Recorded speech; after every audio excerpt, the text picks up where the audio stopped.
looks like Victoria isn't there. Maybe the officer on duty knows where I can find her.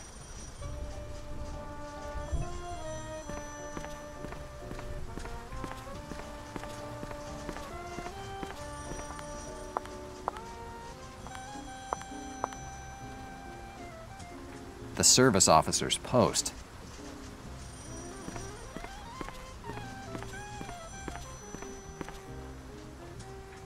Hi, officer. How can I help you? Do you know where I can find Sergeant Diaz? Sergeant Diaz is out of town, but don't ask me where she is. I guess you don't even know when she's coming back. That's right. So save yourself the trouble of asking anything else. If you really want to know where Sergeant Diaz is, ask Malone. He's the one who sent her out of town. Dannazione. I'll bet Malone sent Victoria away on purpose. She was the only one who could have helped me.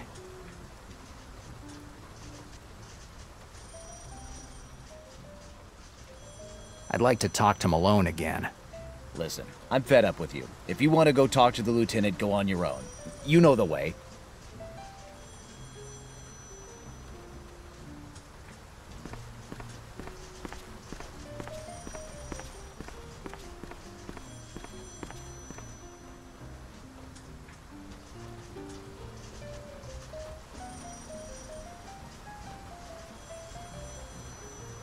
Del Nero, you finally decide to give a full confession?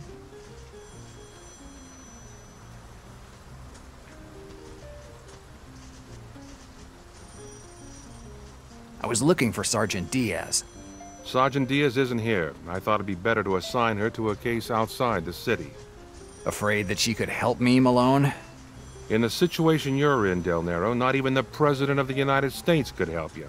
She paid your bail, but that only gave you a few more hours of freedom, nothing else.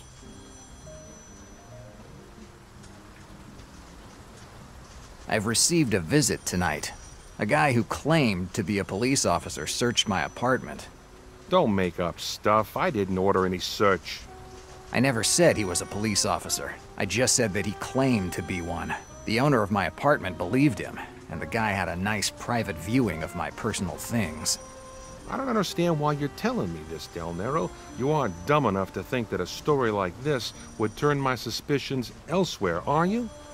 I gave up a long time ago on trying to convince pigs to fly. Careful with what you say and tell me what you want. I have reason to believe that the person who paid me this visit is part of a criminal organization. Yeah, it looks like you have a lot of enemies, Del Nero. I suggest you take it easy with your nighttime visitors. Your ex-partner hung with a rough crowd in Los Angeles. What crowd? It looks like Black Lily was on him. Black Lily? The mob in Los Angeles? Exactly, Del Nero. It looks like your time in the slammer might not be the worst thing that could happen to you. Yeah, the typical choices that life always presents me with. If you want protection, I can offer you a stay in one of our cells. I'd rather be shot than eat that swill that you call a meal. I've already tried it. Now the choice is yours.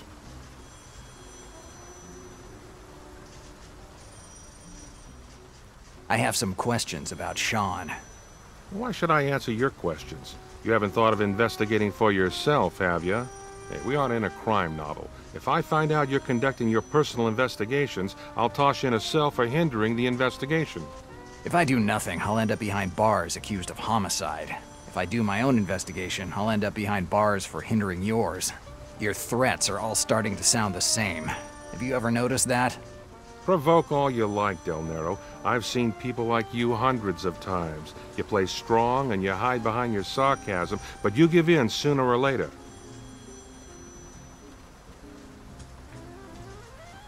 Goodbye.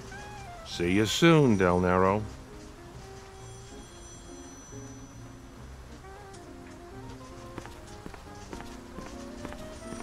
Black Lily was after Sean.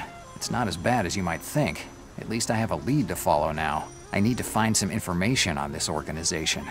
A while ago, I got a journalist, a certain Moore, out of trouble. He was investigating the Mafia in New York. Maybe he'll be able to give me some more information about Black Lily's activities. His number will definitely be in the phone book.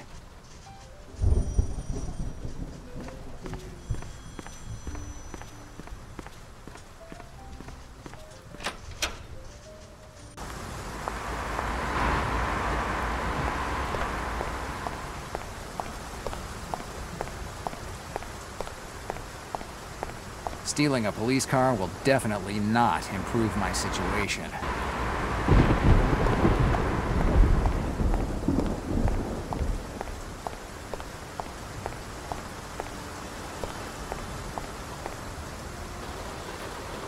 Where you want to go this time? Essex Street, Lower East Side. Whatever you want.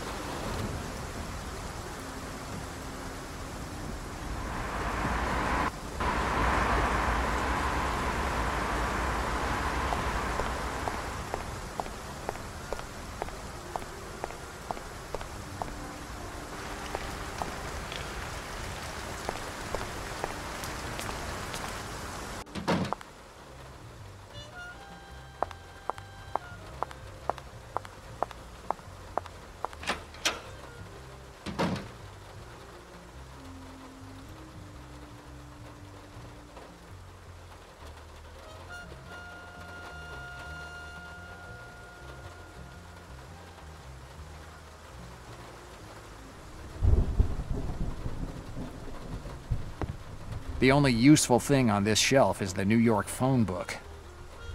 I should be able to find Moore's number in the phone book.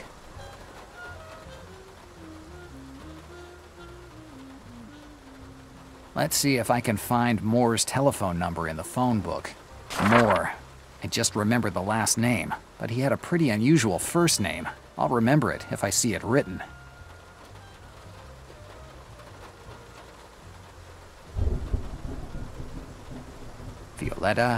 Violetta Moore. That's the name. What kind of name is Violetta for a guy? Anyway, his number is 555-4897. I hope he's still alive. This guy has a real knack for getting into trouble.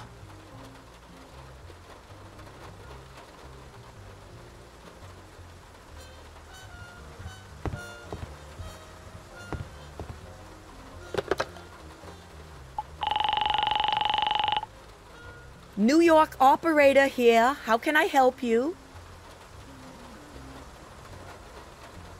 Can you dial a number for me? Can't you buy yourself one of those new telephones with the numbers? I'm an old-fashioned kind of guy. I don't go in for new stuff. Huh. What's the number? Violetta Moore, 555-4897. Wait a second. Hello? Am I speaking with Violetta Moore? You're talking with his ghost. It's the middle of the night. Who the hell is calling at this hour? I'm Del Nero, the detective that... Del Nero. Old son of a gun. I see you still remember me. Hell, you saved my skin in that story with the syndicates a few years ago. How could I forget you, old buddy? How you doing? Same old. Bottle in the hand and bills to pay, huh? More or less. You must have a good reason to call in the middle of the night. I need some information. Well, you called the right number. You give me a name and I'll tell you all about the skeletons in his closet. Do you know an organization called Black Lily? Damn, you don't mess around. It's better not to step on those guys' toes if you don't want to find yourself neck-high in shit. What do you know about them? Black Lily is one of the strongest mafia families in Los Angeles. In the mid-1920s, they started to grab power when the other families were busy fighting amongst themselves. They figured out that the time of gangsters armed with Thompsons was winding down, and they started to make headway corrupting and forming alliances with politicians. No contrabands or killings. They got what they wanted with cold, hard cash. In Los Angeles, they say that Black Lily doesn't kill you, it just steals your soul. Do you have any names for me? How many do you want, bud? The head of the organization is a certain Tommaso Venanzi, one of your compatriots. But don't think of him as a classic Italian-American gangster. Venanzi is an attorney and he comes from a good family. He's smart enough to know that greasing the right hand is worth more than 1,000 armed men. And who greases those palms in New York for him? A half-Canadian called Samuel Cutter. He's an attorney too, if I remember correctly. Samuel Cutter. I think I've already heard that name before. You definitely read about him in the papers. He was tried for the murder of 4 policemen a while ago. Came out of it as clean as a baby's ass when it gets off the changing table. But he made a mistake. He underestimated the value of the public opinion. What do you mean? Cutter bought off everyone at that trial, even the court usher. But the press figured it out and started to ask questions. Nowadays, the right headline in the paper sends more heads rolling than the guillotine during the French Revolution. The palms Cutter greased pulled away because they were afraid of a scandal and left him all alone. Greasing palms is a good strategy, Jack, but you always need to remember that you're dealing with people who hide behind their business card. What happened to Cutter? That's the best part. Cutter was found innocent at the first trial, but there was another one a few months later, and it didn't turn out as well for him. Did he go to jail? Yeah, he was locked up, and then he was shut up. They found him in his cell with a knife in his back. This sent the entire organization here in New York crumbling down, and with it all the speculations about the involvement of politicians in white-collar crime came to an end. So they all saved their faces. That's right, Jack. Cutter's death was as fortunate as it was suspicious. Well, at least I have a name now. Samuel Cutter. And if he has ever been arrested before, I'm sure that the police archives will have a nice file about him. I'd better go there.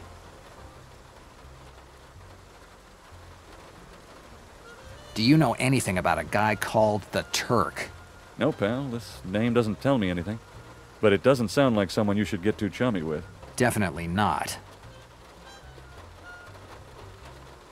Did you ever hear the name Sean McLean? Sean McLean? No, pal, nothing. Never heard of him. Thanks for the information, Moore. No problem, pal. If you need anything, call day or night.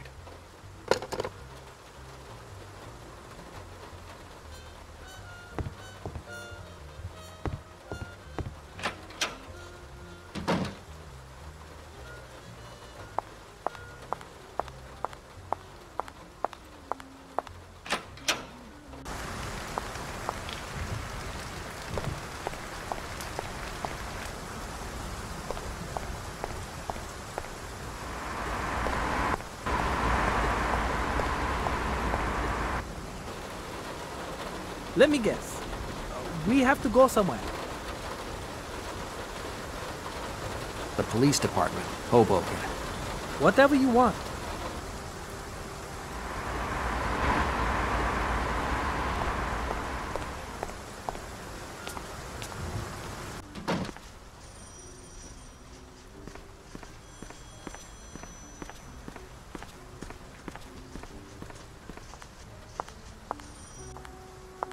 The police archives could be a good place to look for information on this Samuel Cutter that Moore was talking about. I'm sure that there's a nice thick file on him in here.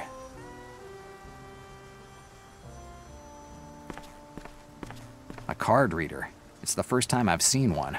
Swipe your card in that thing and it tells you if you are allowed to get in or not. It's all simple if you have a card. There's a light over the door. I think it signals if the door is opened or closed. That red light makes me think it's closed now.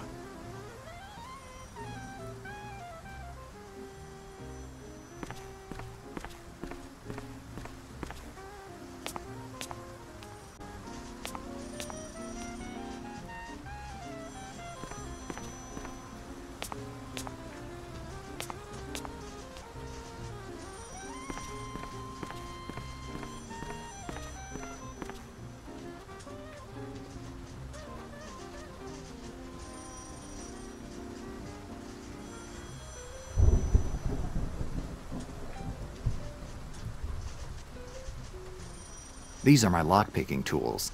These trinkets have come in handy more than once. Valuable information is often the best hidden one. I don't see why I should.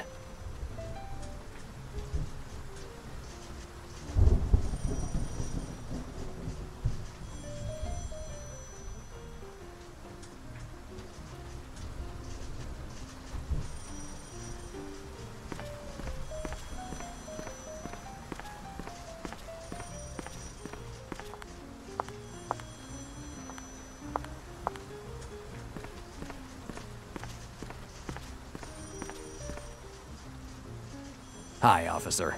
How can I help you? I have some questions about your files. What do you want to know? How can I get in? Simple. A signature on a form and 9 months of police academy. Buddy, access to the files is reserved to police officers. No badge, no access. What's that device next to the door? They put it here a few months ago. Old Sam, who managed the archives, retired. And rather than bringing in another officer, the department replaced him with this thing. How does it work? Every officer has a special punch card. When they go into the archives, they just take out the card and swipe it through this machine. The machine recognizes the officer and opens the archives door. So, every officer has his own card. Victoria will definitely have one.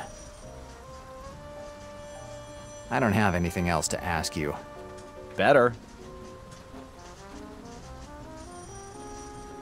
Goodbye, officer. Goodbye.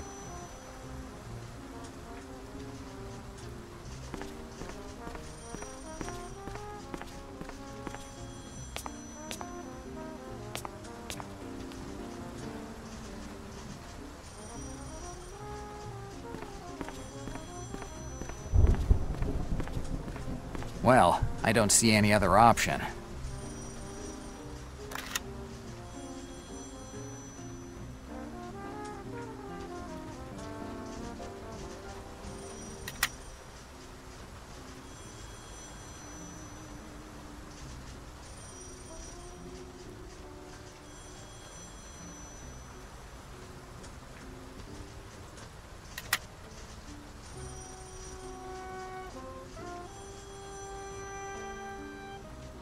Dannazione.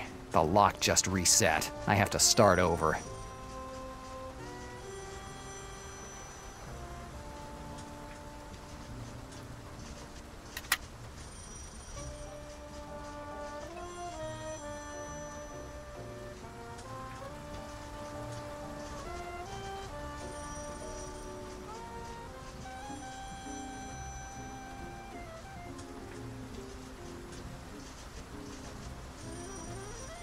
Dannazione. The lock just reset. I have to start over.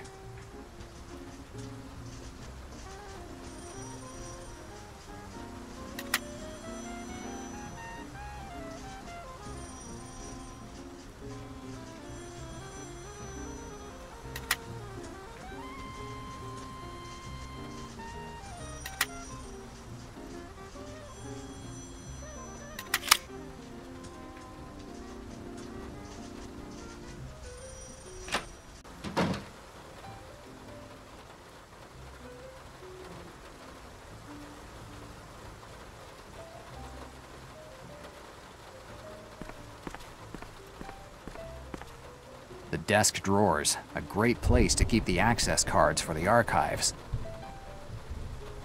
It's too dark to see what's in the drawers. Yes, let's see if I can find this damned access card for the archives. There's some kind of combination that locks the last drawer.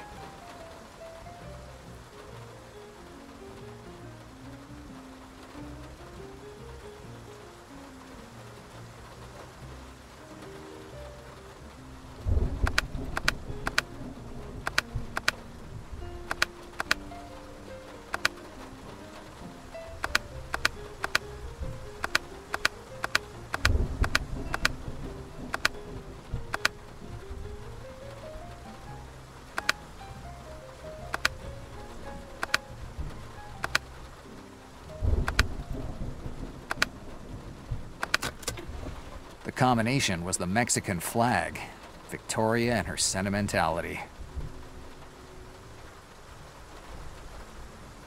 The advertisement of a ferry company that connects Manhattan to Glen Cove. Maybe that's where Malone sent Victoria. The card to get into the archives. I'll take it. I hope that Victoria doesn't get upset if I take her card for a while.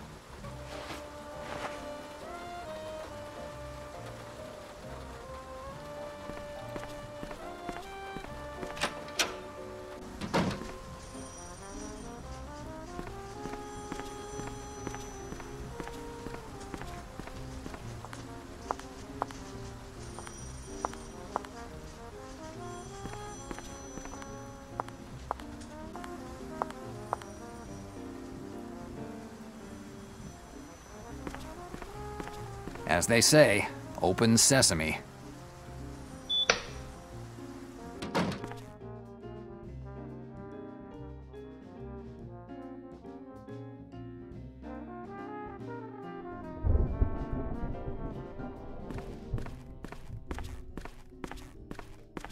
Interesting. If you put the name of the person you're looking for in this sort of calculator, you get the number of his file.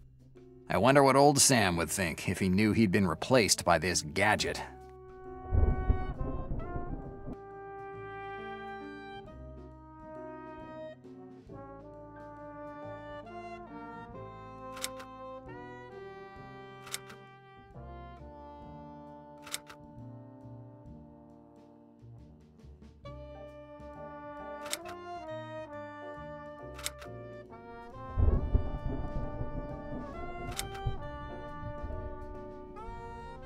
No file with this name.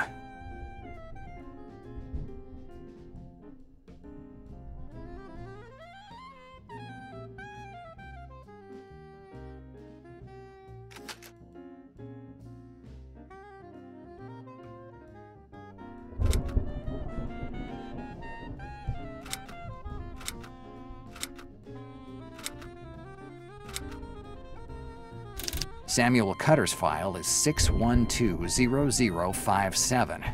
I should remember it.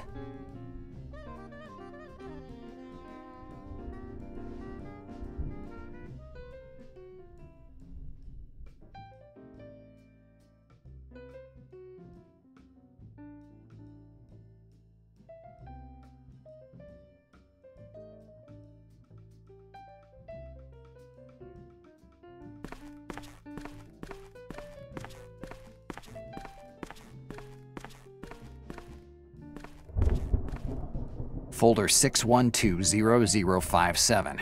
Samuel Cutter. Here you are, Samuel Cutter. Samuel Cutter. Attorney, jailed on May 7th, 1933 for the murder of 4 police officers.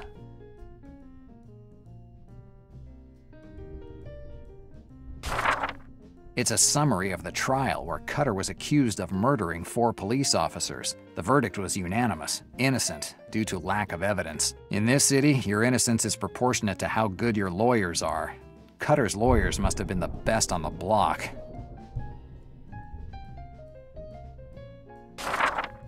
Here's the report on Cutter's incarceration. It looks like it's the work of that snake, Malone. Like Moore said, after his arrest, many others from Black Lily were arrested too, definitively dismantling the organization. The boss and his crew were arrested, and then there was peace. Not even the movies have such happy endings. Patrick Olson's name is among those of the people who were arrested. That's the same name Victoria mentioned when she was talking about the case in which Sean's name came up.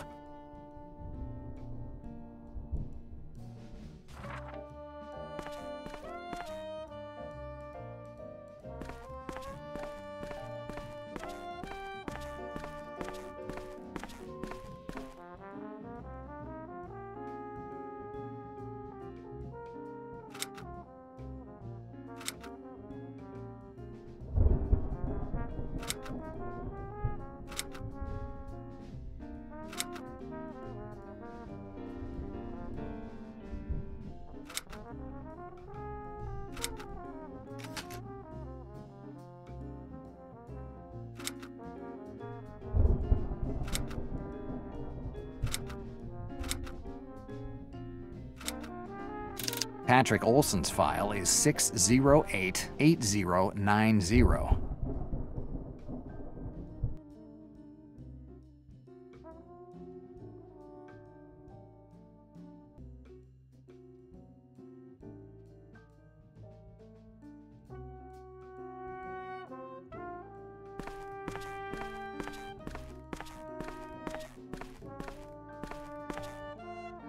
File 6088090, Patrick Olson.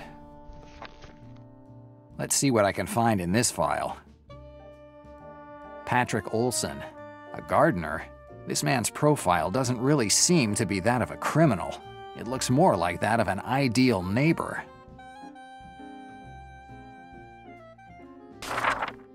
His arrest report.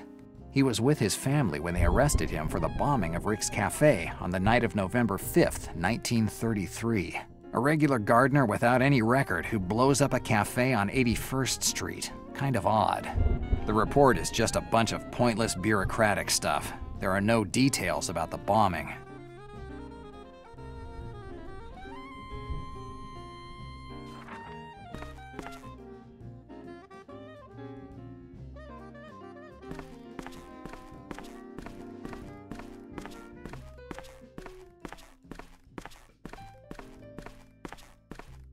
Newspapers. The New York Voice, to be precise. As soon as it's printed, at least a dozen copies are filed here, for research. I'll look for the edition from...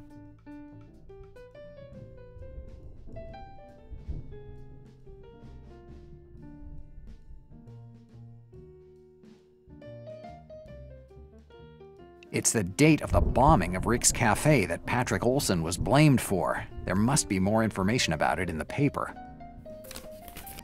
Here's the article about the bombing. The article says that at 12:23 a.m., an explosion completely destroyed Rick's Cafe, a joint on 81st Street near Central Park. 3 people died in the explosion. The cafe's owner, Nick Fantini, 43 years old, married. A woman walking by the joint, Eleanor Guter, 37 years old, teacher, and August Zindler, 58 years old, esteemed archaeology professor at the Civic Museum in New York. Zindler, Professor Zindler. Dannazione, it's the same name that was in my dream. So far, these visions have always been correct. Maybe I should visit the Civic Museum in New York.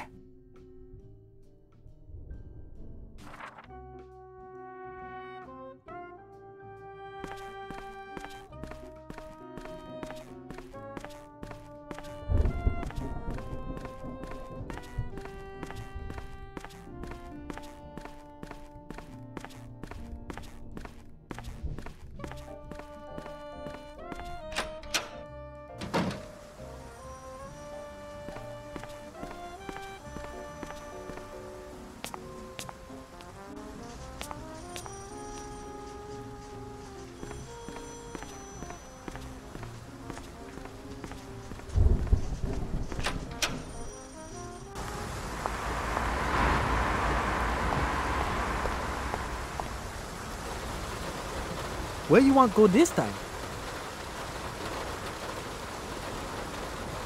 The Civic Museum, Central Park. Whatever you want. Civic Museum of New York. It closed about 3 years ago for some expansion work, but the crisis stopped everything halfway. Since then, it's stayed this way, a mausoleum of our past that no one cares about anymore.